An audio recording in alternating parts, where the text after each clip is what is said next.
Hey, welcome back to part 2 of this Diatribe against David Cage. I hope you like vitriol. Let's go!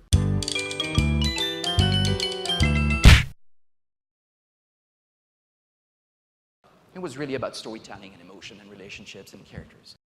David, on a good day, I generously consider myself a person of sense. Now, today is a very good day. The birds are singing, the washing up is done, and I can tell you, I felt no empathy for these characters. I cared not for their relationships. When I came out of Fahrenheit, I didn't give a passing thought to how any of these characters interacted. You know what I took away from Fahrenheit? I took away the goddamn incongruous angel fight, the fucking last-minute introduction of sci-fi laser bad guy, spoilers, and the sensation that none of these disparate elements in any way tied together. But who could forget the wonderful characters of Heavy Rain? For fuck's sake, the main character bloke whose idea of parenting is to pile drive his kid's head under a slow-moving car at the first sign of danger, and we're supposed to empathise.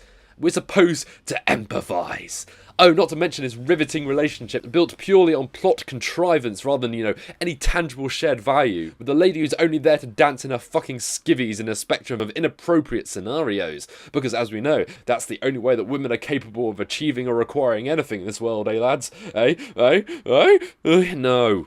No, god damn it. The only thing I took away from Heavy Rain was the sense that I'd been lied to. No, not misled, lied to. This ain't no Roger Ackroyd misdirection shit. This is pure deception for the sake of shock value, and it is lazy. It is lazy, lazy, lazy.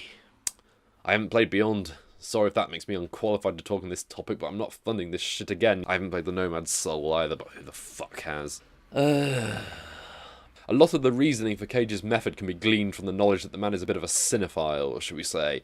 In discussion, he points to film as an example of what games should be doing to gain credibility, and his games are, shall we say, influenced by this preference, and by influenced I mean they are composed in their entirety of uncomfortably juxtaposed cinematic trends and stylings.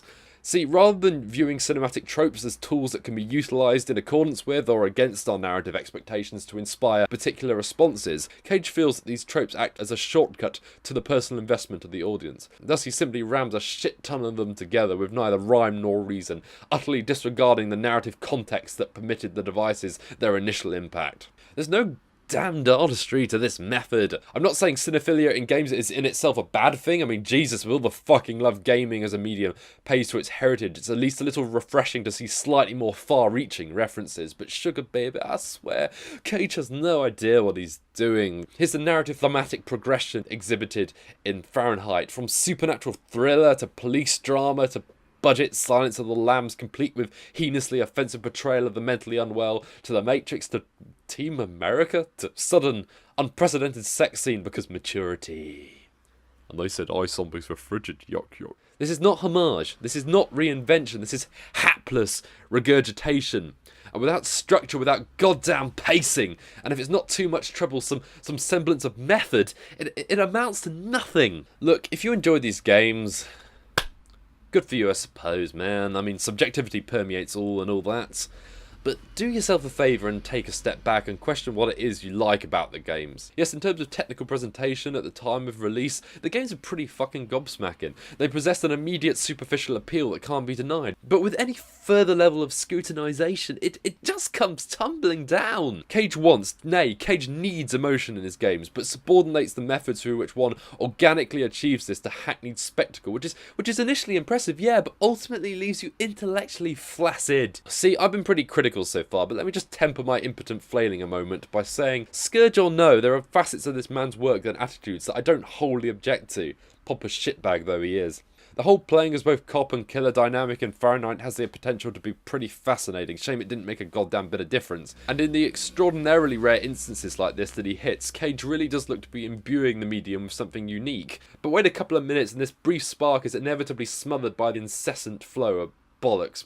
Bullshit. David Cage is just not self-aware enough to be the Moses figure he so desires to be, guiding us towards a more enlightened future of gaming. As a developer, you know what, there was at least potential there at the point. The man has some interesting ideas and he clearly has the capacity to get shit done, but he squanders this ability on these increasingly masturbatory emotional séjours that don't even work on that level. For all the man's focus on emotion, the actualities of this concept seem alien to him. You can't buy it, you can't summon it from the ether with a series of implausible contrivances. The audience doesn't feel that. Oh god, the audience doesn't feel anything. They feel nothing. Except maybe insult. I don't know about you, but that's what I'm thinking of. Thus spake me. Peace.